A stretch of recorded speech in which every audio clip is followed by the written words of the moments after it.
बहुत याद आ रही है, जो कि वो इस दुनिया में नहीं है। तो मतलब गए भी तो ऐसे गए कि वो एकदम से अचानक गए। मैं उन हेलो फ्रेंड्स, नमस्ते, प्रणाम। कैसे हो आप सब? आशा करती हूँ कि आप सब ठीक, स्वस्थ और मस्त होंगे। तो अभी आज दोपहर के 2 बज रहे हैं और आज मैं 2 बजे वीडियो बना रही हूँ, क्योंकि आज ना बड़ा अजीब सा लग रहा है। सोचा कि किससे बात करूँ, कोई है भी नहीं, और शिवांश जो है वो बच्चा है, उससे क्या बात करूँ। बहुत अजीब लग रहा है। फ़ोन भी आ रहे हैं घर से, मेरे मायके साइड से, कहीं का फ़ोन भी नहीं उठा रही हूँ। बहुत अजीब लग रहा है, तो सोचा आप लोगों से ही बात कर लेती हूँ। तो मैं आज ना ठीक नहीं हूँ। ठीक वैसे नहीं कि मैं बीमार हूँ, ऐसा बीमार नहीं हूँ, पर वैसे डिस्टर्ब हूँ बहुत ज़्यादा। मतलब मन नहीं लग रहा है आज। तो आज मुझे ना बिल्कुल भी ना अच्छा नहीं लग रहा है, मन भी नहीं लग रहा है। तो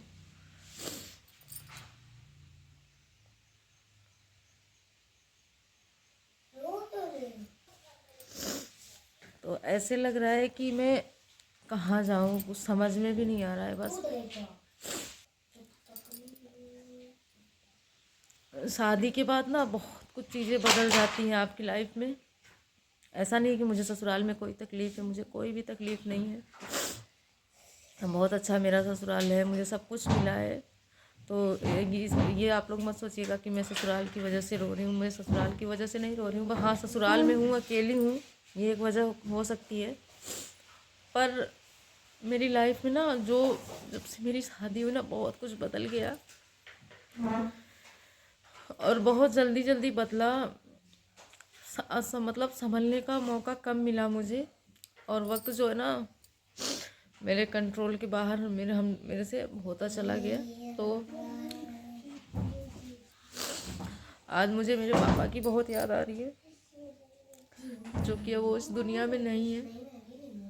तो मतलब गए भी तो ऐसे गए कि वो एकदम से अचानक गए। मैं उनको देख भी नहीं पाई, उनसे मिल भी नहीं पाई। सिर्फ उनसे मैं लास्ट बात कर पाई थी फ़ोन पे 2 मिनट के लिए। और मेरे पापा बीमार नहीं थे, थोड़ा सा नॉर्मल हाथ पैर में दर्द था, ऐसे ही बुखार उखार था। मैं वहाँ उस टाइम पे, पहले हम लोग यहाँ नहीं रहते थे, ससुराल में, गांव में नहीं रहते थे, हम लोग बाहर दिल्ली में रहते थे। तो मैं वहाँ दिल्ली में थी, और मैं ना प्रेग्नेंट थी, तो जिसकी वजह से मैं आ भी नहीं सकी। तो मेरे को बताया भी नहीं गया था कि हाँ, पापा ख़त्म हो गए। मैं रास्ते में जब थी, तो मेरे को ना, जब पापा ख़त्म हो गए रात को ना, मेरे को बेचैनी होने लगी थी उसी टाइम से। तो मैं पूछती थी, तो सब लोग बोलते थे कि नहीं ठीक है, हॉस्पिटल में है, आईसीयू में है, ठीक है, ठीक हो जाएंगे। पर मेरे को बहुत ज़्यादा घबराहट होती थी। मैंने अपने हस्बैंड से बोला कि मुझे ना जाना है। और 6 मंथ मेरी प्रेगनेंसी थी, और मेरी जो प्रेगनेंसी थी वो भी नॉर्मल नहीं थी। मुझे इंजेक्शन लगते थे, पूरे 7-8 महीने तक इंजेक्शन लगे मुझे, और महंगे महंगे, क्योंकि नहीं, नॉर्मल नहीं थी। बस इतना ही कि मेरी प्रेगनेंसी जो है वो नॉर्मल नहीं थी। तो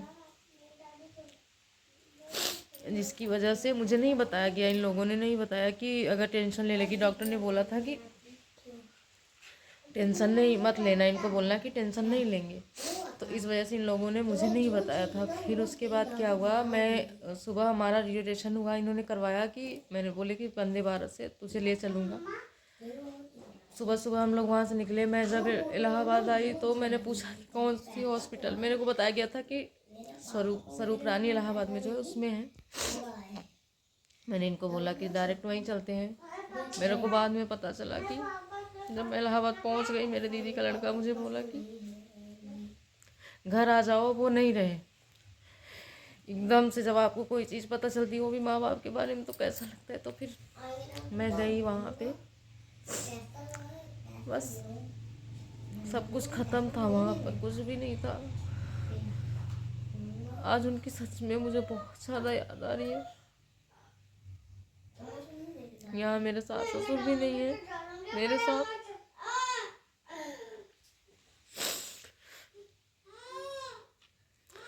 तो मुझे सच में आज उनकी बहुत बहुत ज़्यादा याद आ रही है।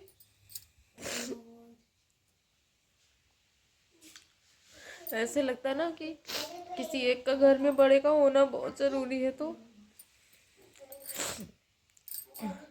मेरे सास ससुर भी यहाँ पे नहीं, मतलब इस दुनिया में अब नहीं है, ससुराल में भी नहीं है, और मायके मेरे पापा भी नहीं है। तो मेरे दादी मम्मा की तबीयत खराब हो गई थी इसलिए। कभी कभी ऐसे होता है ना कि आप अपने दिल की बात आप किससे करो, तो मुझे लगा मैं कैमरे के सामने बैठ के बात कर लूँ, वो ज़्यादा सही है, क्योंकि किससे जाऊँ बात करने, किससे बोलूँ। आज सुबह से ही, जब से सुबह हुई है तब से मैं बहुत ज़्यादा डिस्टर्ब हूँ। ऐसे ही मुझे बड़ा अजीब अजीब सा लगता है कि कहीं चली जाऊँ, कहाँ जाऊँ, ये समझ में नहीं आता। तो फ्रेंड्स, शायद मैं वीडियो को कंटिन्यू नहीं कर पाऊँगी, क्योंकि हिम्मत नहीं हो रही है, तो नहीं कर पाऊँगी कंटिन्यू।